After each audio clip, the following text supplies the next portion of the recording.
아직 전국에서 7만 4천여 가구가 연탄으로 난방을 합니다. 연탄은 특히 에너지 취약계층에게 중요한 난방수단인데 이들을 향한 연탄 후원은 지난해보다 절반 가까이 줄었습니다. 이런 상황 속에서도 연탄 봉사가 이뤄지는 현장을 전설 기자가 취재했습니다. 지난 15일 충북 제천시 수산면의 한 산촌마을.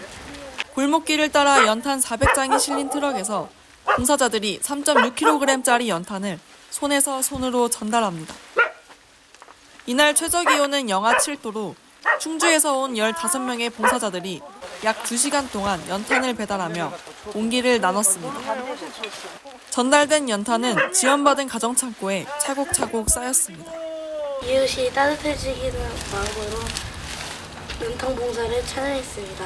여러 사람들이 함께해가지고 힘들지도 않았습니다. 사실 생각보다 연탄이 무겁더라고요. 근데 이제 나르면서도 그래도 같이 이야기 나누면서 또 따뜻해질 그 과정을 생각하면서 조금 행복했습니다. 지난해 기준 전국에서 7만 4천여 가구가 이렇게 연탄 보일러를 사용하고 있는 것으로 조사됐습니다.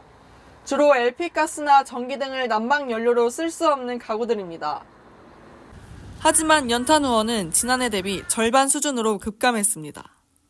밥상공동체 연탄은행에 따르면 올 들어 지난 10월 한 달 동안 전국에 약 4만 650장의 연탄이 지원됐습니다. 이는 지난해 같은 기간 동안 지원된 9만 8천여 장의 절반에도 못 미치는 수준입니다.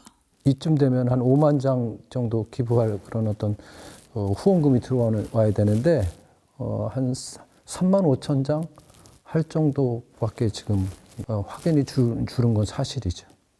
돈 없으면 그러니까 하루에 6장, 8장 뗄 걸 뭐 줄여가지고 뭐 4장 뭐 이렇게 뗄 수밖에 없죠. 산업통상자원부 조사에 따르면 연탄을 사용하는 가구는 대부분 기초생활수급자와 차상위 계층입니다.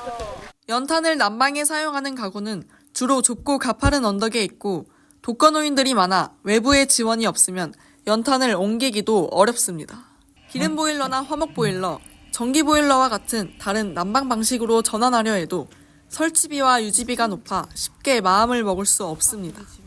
연탄에 비해서 이 난방유가 훨씬 그 비용이 더 들어가거든요. 40~50% 더 들어간다고 봐야 되거든요. 오히려 전환 안 하는 게 낫죠. 예, 예. 전환해서 그 유지비가 훨씬 많이 드는데 어떻게 감당을 하냐는 거죠. 정부는 연탄 보일러를 사용하는 저소득층 가구를 대상으로 매년 연탄 쿠폰을 지급하고 있습니다.